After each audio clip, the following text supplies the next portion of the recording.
Hello and welcome back to the official Scottish Rugby podcast. On the show this week we have all the news around Glasgow Warriors' new head coach.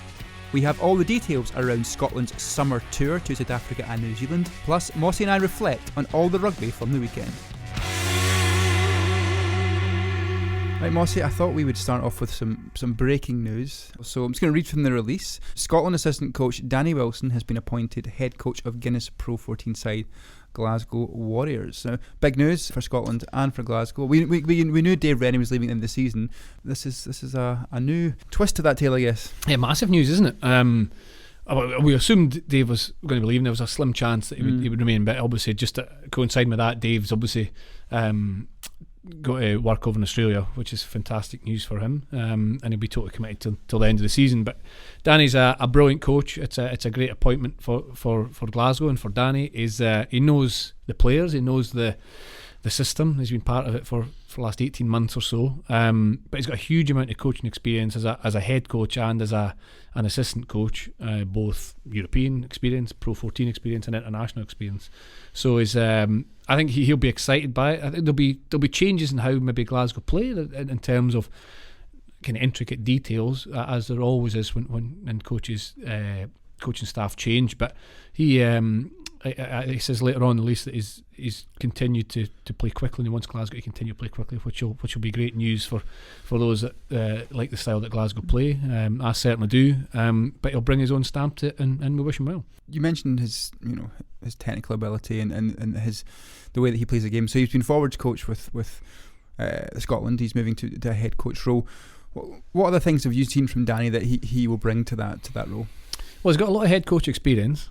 He's a relatively young coach. He's a head coach. He's 43, I think. Yeah, he was a head coach in 2010. Mm-hmm. Was his first head coach role, I think, with Wales under-20s as well. He's worked with the Dragons. He's worked with Scarlet. He's been head coach at Cardiff Blues and won European honours at Cardiff. So he has a lot of coaching experience. I think it must be difficult if you've been a head coach to then take up a role as an assistant coach, because a head coach sets, well, not always, but traditionally sets almost everything in terms of the structure of the week, what you're going to work on, who's going to work on what, and you have the final say in terms of your preparation. So I think having that experience and then stepping back into arguably a higher level as international coach, albeit as an assistant,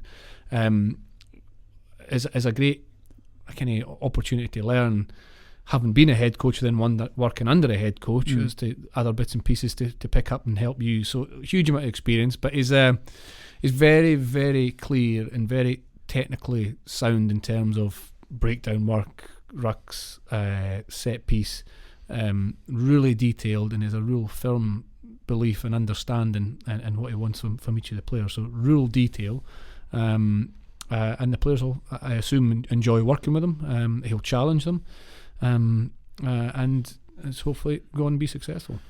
Yeah, Moss, also on the release, Danny has, there's a statement here. So he says, the opportunity to coach such an attractive club as Glasgow Warriors was too good to miss. I've been extremely impressed with the Scottish system in recent years, and I'm looking forward to working with everyone at Glasgow Warriors. He wants to build on that high tempo style of play that he knows the fans love and pay to see week in and week out.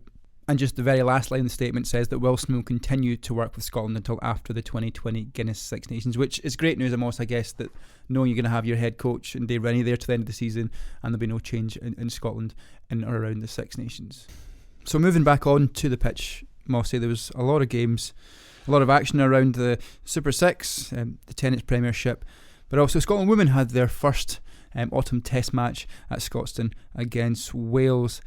Not the result they wanted, but watching back in the highlights, they did play some good rugby, didn't they?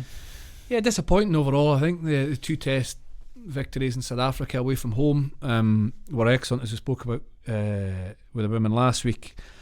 And it's an opportunity to play a team who've really had narrow victories in the recent past against, and say narrow losses.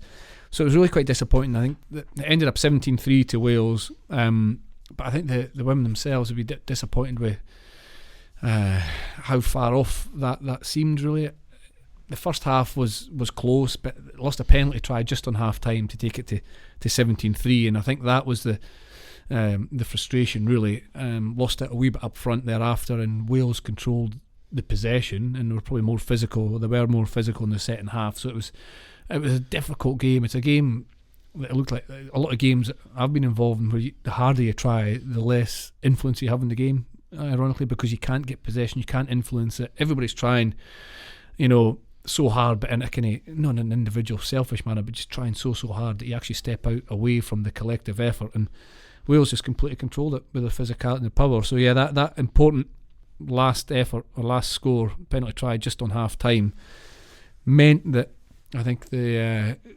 Scotland women had to not throw caution to the wind, but it felt as if it was a bigger mountain to climb than it would have been certainly at 10-3. You mentioned the physicality of the game. Wales have always been traditionally a physical team. How hard is it to teach that trait to a group of players? How can you teach people to be physical? Is it a hard thing to do? Can you do it? Good question, Jamie.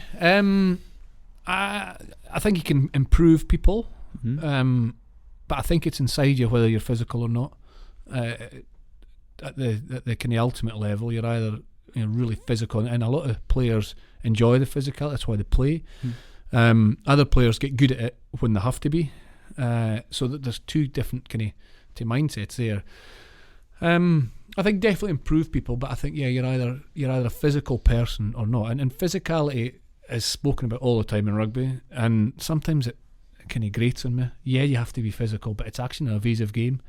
So use your physicality and impart your physicality when it's needed, but actually there's space in the field that you should be attacking as well. You can still be really, really physical in space, if that makes sense. Physicality isn't just running blindly into someone or blindly into two tackles. It's maybe having a bit of footwork and then exploding through an arm tackle rather than a shoulder tackle, or if you're coming in to clear a breakdown, just don't fly in with no technique, lose your foot and then end up being ineffective. It's getting in nice and close, dipping late, smashing through. So there's loads of different ways to impart your physicality in the game, but the balance has to be right with spatial awareness and attack and defence as well. So yeah, everybody plays rugby's physical. Some enjoy it more than others. Some do more of it than others. But the balance has to be right. And the thing that backs up your physicality is your conditioning. It doesn't mean the biggest players are the best physically. Some smaller players have amazing technique. Like you look at some of the best back row players in the world getting over ball are quite often the smaller players who get in a really technically strong position, and no matter what size of players hitting them, you can't move them off the ball. So there's loads of different ways, but I do think you can definitely improve your physicality through technical ability and coaching, but you have to have that animal instinct in you to enjoy it and want to do it. I think somebody once told me a good analogy was if you're running at a tree, aim for the branches. If you run through the wood and somebody's chasing you, you're going to aim for the branches. You're not going to run at the tree trunks, are you? You're going to get caught. From experience. Yeah. So was it you that told me that one? Yeah. Well, I've used that. It's a good analogy though. Yeah. Because it's just like put that in. No, you could be massively physical and hugely powerful, but running a 2-person tackle or a 3-person tackle, you're probably going to lose out. Or you could be less physical and identify space between two defenders and explode through it. You're going to be a bit more. Now there are times in games where, especially up front, where you don't get the opportunity to find space. You just have to roll your sleeves up and head down stuff. But yeah, it's physicality is important. It's a massive part of the game, but there's more than the obvious way to impart your physicality. I've just thought of a new idea though. Here it goes. Training in the woods. Imagine that way you'd be evasive, but you'd also increase physicality. You'd aim for the branches. You wouldn't aim for and if you hit a tree, it would only train in the woods. That's one for Gregor. That's training probably camp. The worst. 2 or 3 weeks ago we had 2 or 3 ideas. I think the FOSROC hard, the gold hard hat. Yep, man of the match. Yep. I still like your as ones, eh? That'll happen. But this is training in the woods. No, nah, it sounds a bit weird. Aye. Moving. Keep that into yourself.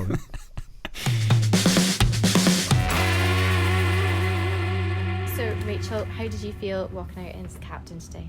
It was really exciting. A massive honour for me, and a real honour in terms of the group of girls that I got to lead out. It's a group of girls that I've spent a lot of time with and played alongside for a good few seasons now, so it was really exciting for me and good to go out with the girls. Sad not to necessarily put in the performance that we wanted to, but we've had a good few months of training and we know that's not where we're at, so hopefully we'll keep pushing on and bounce back from that loss.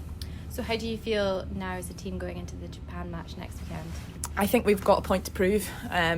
We showed some good character in that second half to hold Wales out, and I think we'll really want to push on next week. And I think the girls have already shown that, you know, we aren't happy with that as a performance tonight. And I've got no doubt that when we come into camp next week, the attitude will be back to where it needs to be, and we will be going out to put in a much better performance and put a few things wrong, a few wrongs right from this week. So particularly set piece in particular.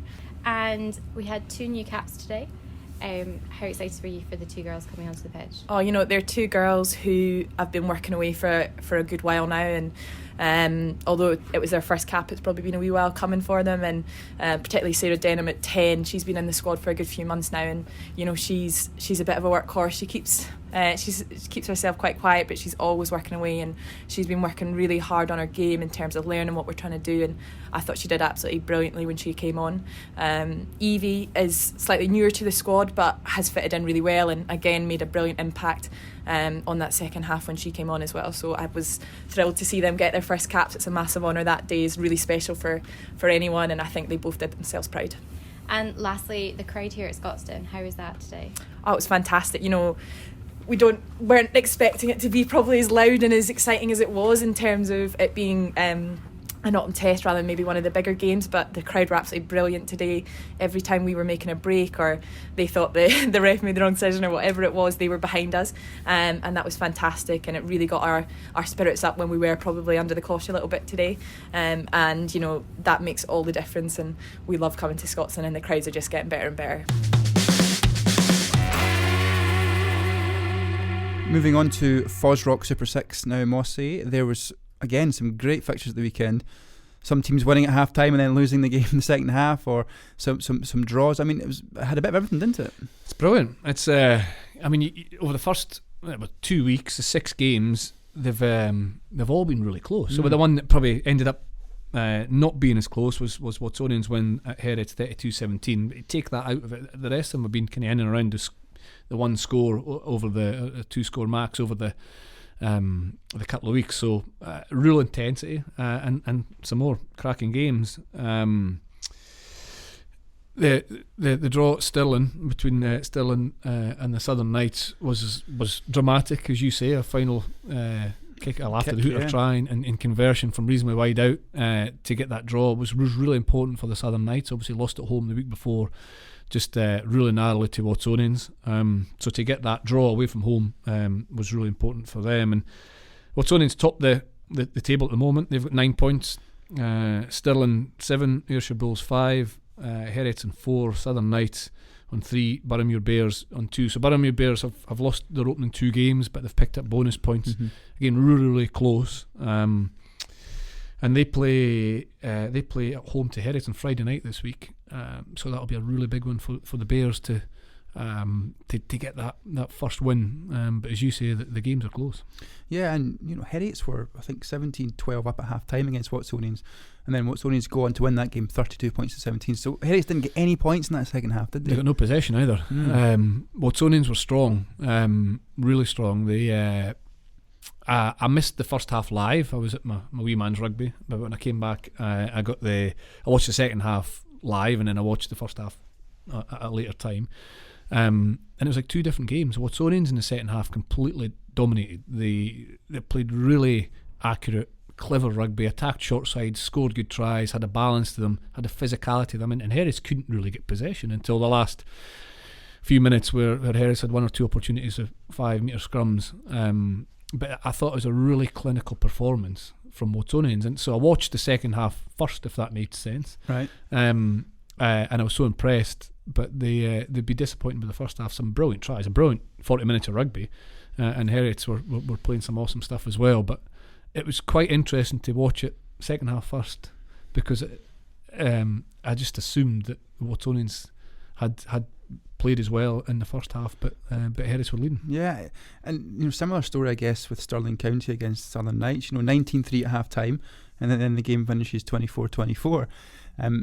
It was a kick, like you said, to get that draw. It wasn't in the far corner, but it was still quite a difficult kick to get. Now, from your experience of being a kicker, you've taken many kicks in your time to win games, to draw games. Whereabouts in the pitch was it for you that was the trickiest? Is it from the corner? Is that the? No, well, it depends what you're quantifying as difficult. Every kick should be treated the same, be it the perceived level of difficulty of where it is in the field, or perceived importance of the kick in terms of if you need it to win, or if you're 10 points up or 20 points up or 20 points down. Every kick should be treated the same. So good goal kickers will have a process that they just go and start and finish regardless of what the context around the kick is, and that's easy to say, but it's really, really hard to do. So it was Kieran White who kicked the final conversion from Paddy Anderson's try, and you can't but in that situation you can't but think I need to kick this to win. That's fine, but then you have to then program that into, right, how does that fit into my process? So what's the triggers I need to get, and just treat it like any other kick. It's hard to do, but Kieran White obviously slotted it. So there's, it's boring and as dull as it sounds, there's not an easier kick and a harder kick, because you stick to your process and every kick's the same. But without that level of experience, I think most kickers would prefer a kick for the touchline to win the game than 10, 15 metres to the left or right of the posts. Yeah, because the assumption is that it's easy. It's like non-goal kickers practicing kicking at training. Everybody takes it for the touchline. Everybody kind of wanders off and just at the end of the session, usually forwards actually, slot it bang right through the middle for the touch. Right, easy this, isn't it? And you're like, right, okay, get yourself in front of the post, 40 metres out. No. So sometimes the perceived easier kicks are the more difficult ones, but if your process is robust enough and you get into that triggers and whatever your process is, it shouldn't really matter. See, when it comes to, I know we'll move on to kicking a little bit here, but when it comes to the art of kicking, is it one thing that's maybe not coached as much, or is it coached more now than it was in the past? Like for club teams, Super 6 and below, is there somebody at the club who would pull someone aside, or is it up to you as an individual to go out and learn? I don't know is the answer. There are far more. There's far more information. There's far more ways of learning how to kick, or what's a kind of structured way to kick in terms of online tools and certain kind of individuals posting stuff that you can upload and look at. But I think most of it is self-taught, to be honest. And that's the kind of research is like, unless you get somebody who's never kicked before to work with, you have to adapt a style that they've already got. So if you're 20-year-old, you're playing the FOSROC Super6, you're a kicker, you've got to that point having kicked goals probably for your club or your school or your age grade team. So you've got a process, something you like. If me as a kicking coach was to come along and say, right, scrap that, you're not doing any of that, you're doing this, A, B, C and D, it would be really difficult to adapt. So it's almost easier as a kicking coach to work with someone who's never kicked before, because there is a biomechanical process that would give you the best chance and outcome, like run at the ball at 45 degrees, follow through to target, all that sort of stuff. But everybody's created their own wee bit by the time they're at this level. So the challenge for coaches, or the challenge for individuals who are looking online or looking for content, is to try and fit that into their style, which is really difficult. But I would say it's easier to get access to information now than it ever has been before. Whether it's the right information or whether it suits you, ultimately you or your coach has to figure out. Mossy, just on Watsonians, earlier on in the week we caught up with Andrew Chalmers.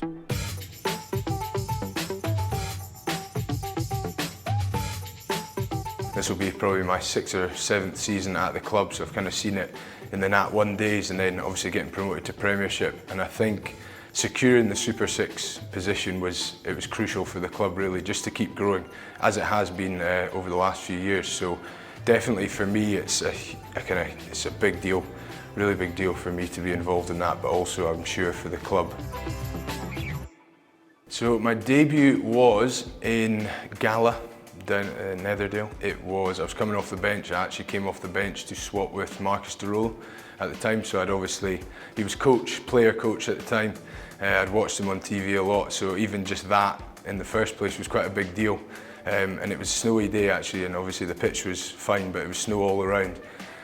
We didn't win, however, but it was just a massive deal for me to get on the pitch in the first place, and especially who I was kind of swapping with that was quite a big moment for me. Pretty massive pre-season in terms of length. How did it feel to actually get out there and play some rugby? It's brilliant, to be honest. I think, as you say, that was a long stint, kind of just training and just going through them as much training as possible at that point. But to actually put all that practice into a match was pretty good. It was good to finally get out there, and we'd had our warm-up games, which were great practice for it. But there's nothing like the real thing, and especially with our first ever kind of Super 6 match for the club and also for Melrose, I'm sure it was great. We got off to a pretty slow start, to be honest. There was just a lot of mistakes happening, and to come away with only kind of 6 points down at half-time, we're probably pretty lucky. They had a lot of breaks and maybe didn't capitalise on a few at the time, which we got away with, but we did kind of scramble back, and I think that's probably down to a bit of the amount of training and fitness that we've done. But that just simply kind of regather our thoughts half-time, and yeah, we kind of came out flying and just managed to keep the ball for a few more phases, and that seemed to be it, just to get those 2 tries, which was brilliant. Did you feel an increase in quality and intensity between both teams? I would say so, yeah. I know obviously we've kind of gained some players this year, some really strong players from some other clubs, and that in itself has risen the kind of level of the teams. Similar with Melrose, I'm sure they've gained a few, but they had a pretty similar squad to what they've had in the last few years, but obviously that squad's been pushing for titles for a few years now, so it definitely felt a level up, just a bit quicker and just more accurate in terms of that as well, so no, it was great.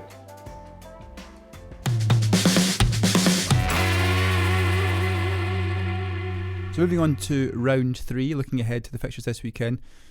Some big games Friday, Saturday and Sunday again, and a featured game on Scottish Rugby TV. Moss, what are some of the games you're looking forward for this? Well, Friday night we mentioned already is Boroughmuir Bears versus Herets, another Edinburgh derby. Boroughmuir Bears obviously looking for their first win, and Herets looking to bounce back after that home defeat to Watonans last Sunday. So that'll be a fairly spicy encounter, I think. Friday night at Megatland, and then Saturday, Southern Knights are back at home against Ayrshire Bulls. So it's the first trip on the road for the Bulls. They obviously had 2 home games in opening 2 weekends, one lost one, so they'll be looking to test their form on the road. And Southern Knights are yet to get their first win as well, obviously 1 loss and then a draw. So that'll be a really, really interesting game. 2 coaches know each other well, Rob Christie and Peter Murchie. 2 teams who'll know each other reasonably well over the last few years. So that'll be worth keeping an eye at. 5:30, I think that is on Saturday. And then Sunday at 3, it's Watonans versus Stirling. Watonans 2 from 2, top of the table with 9 points. Home game to come, and they'll be pleased with how they've started. Stuttered a little bit to the victory down in Melrose against the Southern Knights, but got there. A bit of rotation in their squad as well, and then obviously that fantastic second half dominance really against Herets on Sunday. They're back at home to face Stirling.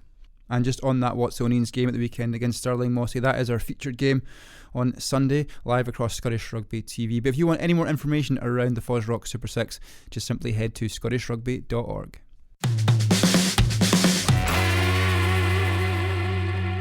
And finally, Mossy, let's just look back at the Challenge and Champions Cup. Both our pro teams were in action at the weekend. Glasgow against Sale, a good win, 13-7 win, and also a good win for Edinburgh away from home with a 31-10 victory over Agen. What did you make of both teams' performances in Europe? Yeah, we'll start Friday night. It was Edinburgh. They got the win on the road, as you say, 31-10 away in Agen.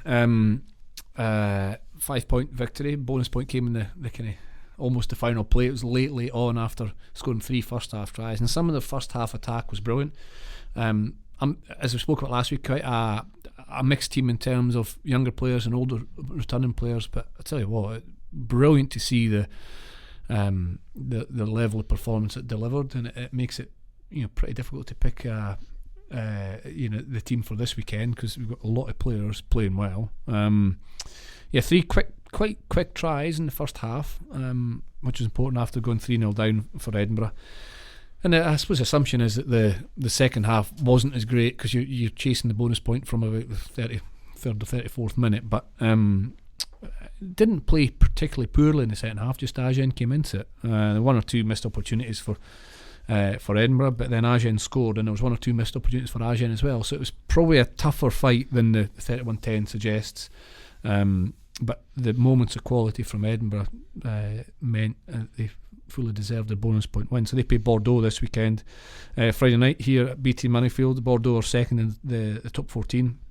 Call it side. They got a 5-point win against Wasps, bonus point victory. It's 40-30 that game, and it's actually really quite enjoyable to watch. It swung one team in the lead to their team in the lead, but Bordeaux have got some pretty special players. Semi Radradra from the Fijian Star of Rugby World Cup played last week, and he's a handful. So if he plays this week, it'll be the one to watch, certainly.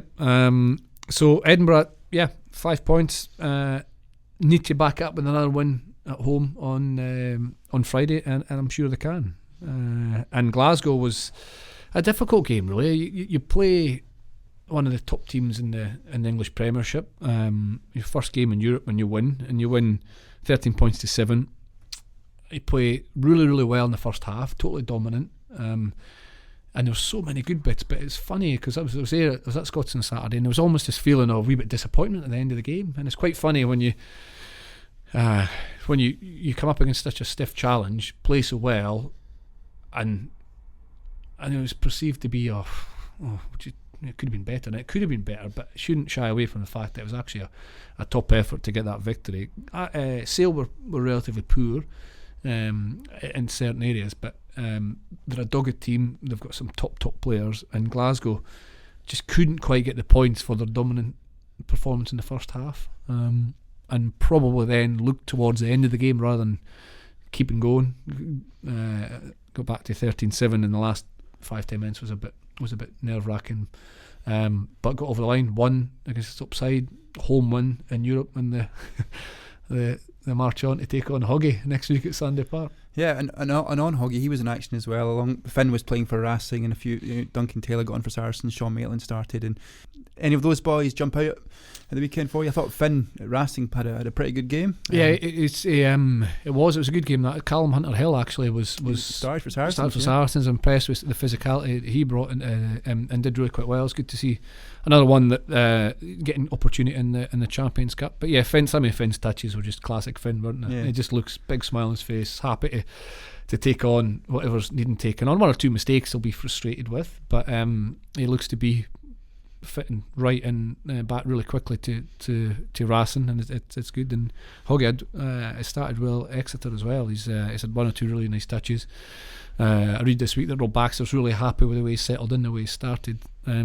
But it'll be some familiar foes on Saturday. It'll be a good game. That'll be good.